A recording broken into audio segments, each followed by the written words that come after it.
अस्सलाम वालेकुम। हम ये जान लेते हैं इन्वायरमेंटल साइंस होती क्या है। इन्वायरमेंट होता क्या है?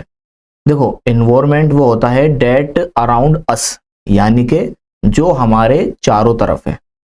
हमारे चारों तरफ मतलब हमारे चारों तरफ हवा है, हमारे चारों तरफ आसमान है, हमारे चारों तरफ नेचुरल चीज़ है, हमारे चारों तरफ इंसान है, हमारे चारों तरफ पेड़ पौधे हैं, ऑक्सीजन है, हमारे घर वाले हैं। तो ये सब किसके अंदर काउंट होंगे? ये सब काउंट होंगे इन्वायरमेंट के अंदर। तो इन्वायरमेंट क्या हो गया? इन्वायरमेंट वो एक चीज हो गई जो हमारे चारों तरफ है, डेट अराउंड अस। लाइक पहला वर्ड क्या बताया था मैंने? इन्वायरमेंट। ठीक है, इन्वायरमेंट का क्या मतलब हो गया? अभी मैंने आपको बताया था, डेट अराउंड अस।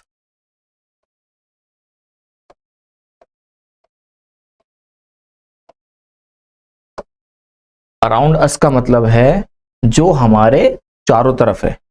अब हमारे चारों तरफ क्या क्या चीज है बताओ आप। सबसे पहला तो एयर है, हवा है।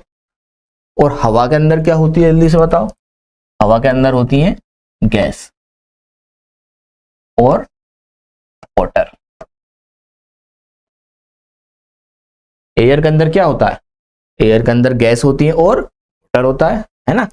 अब गैस गैस में क्या होती है? ऑक्सीजन, जिसको हम लिखते हैं O2, जिससे हम सांस लेते हैं। अगर एयर ही नहीं होगी तो क्या होगा? हम सांस नहीं ले पाएंगे। तो इसलिए इन्वायरमेंट के अंदर एयर में ऑक्सीजन का होना क्या है? जरूरी है। और दूसरी क्या होती है? Carbon dioxide. अगर ये नहीं होगा तो क्या होगा? पेड़ पौधे नहीं जी पाएंगे, है ना। कार्बन डाइऑक्साइड पेड़ पौधों के लिए जरूरी है। और तीस सबसे ज्यादा क्या होता है इन्वायरमेंट के अंदर? सबसे ज्यादा होता है नाइट्रोजन गैस। क्या होता है सबसे ज्यादा? सबसे ज्यादा होता है नाइट्रोजन गैस।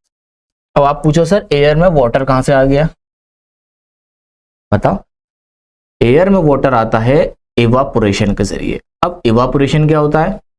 इवापोरेशन होता है जब सनलाइट यानी कि सूरज की रोशनी पानी पर पड़ती है, तो जो पानी है वो भाप बन के हवा में उड़ने लगता है। तो एयर के अंदर क्या आ गया? पानी आ गया। किसकी फॉर्म में? एक भाप की फॉर्म में, वेपर की फॉर्म में। तो इन्वायरमेंट के अंदर क्या हो गया? एयर होती है, और एयर में क्या होता है? गैस होती है और वाटर होते हैं। ठीक, दूसरा बताओ क्या होगा? प्लांट्स होंगे। इन्वायरमेंट के अंदर क्या होगा? प्लांट्स।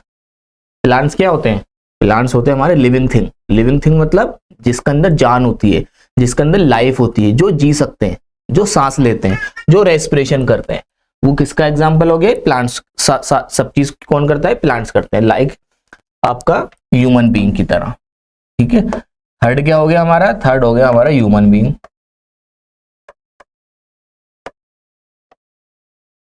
ठीक है, ह्यूमन बीइंग भी किसका एग्जाम्पल है? ह्यूमन बीइंग भी एग्जाम्पल है हमारा, इन्वायरमेंट के अंदर आ जाता है।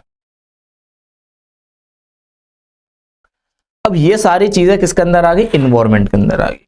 अगर इन सारी चीजों में से कुछ खराबी आ रही है तो हम क्या कहते हैं कि हमारा इन्वायरमेंट में जो है कुछ ना कुछ कमी आ रही है, जिसकी वजह से क्या होता है? कार्बन डाइऑक्साइड बढ़ जाता है। ठीक है, इन्वायरमेंट के अंदर कुछ ना कुछ खराबी आएगी तो कार्बन डाइऑक्साइड की गैस बढ़ जाएगी। फिर वो बढ़ेंगे तो क्या होगा? टेम्परेचर बढ़ेगा अर्थ का। जब अर्थ का टेम्परेचर बढ़ेगा तो क्या होगा? बहुत सारी बारिश होगी, यानी कि तूफान आएगा। ठीक है, अर्थक्वेक आएंगे, जलजले आएंगे। ठीक, और बाढ़ आएगी, जिसको हम बोलते हैं इंग्लिश में फ्लड आएंगे। ये सब किसकी वजह से आते हैं? ये सब इसलिए आते हैं क्योंकि हमारे एनवायरनमेंट के अंदर जो जितनी भी सारी चीजें वो बैलेंस नहीं है। किसी की एक की मात्रा, यानी कि किसी एक कोई ज्यादा हो जाता है, कोई एक क्या हो जाता है? कम हो जाता है। जिसकी वजह से क्या होता है? जिसकी वजह से होता यह है हमारे जो एनवायरनमेंट है उसके अंदर जो चीजें हैं वो बैलेंस नहीं है। ठीक है, ये अब हमने मोटा मोटा समझ लिया एनवायरनमेंट होता क्या है। इंशाल्लाह नेक्स्ट क्लास के अंदर मुलाकात होती है। अस्सलाम वालेकुम।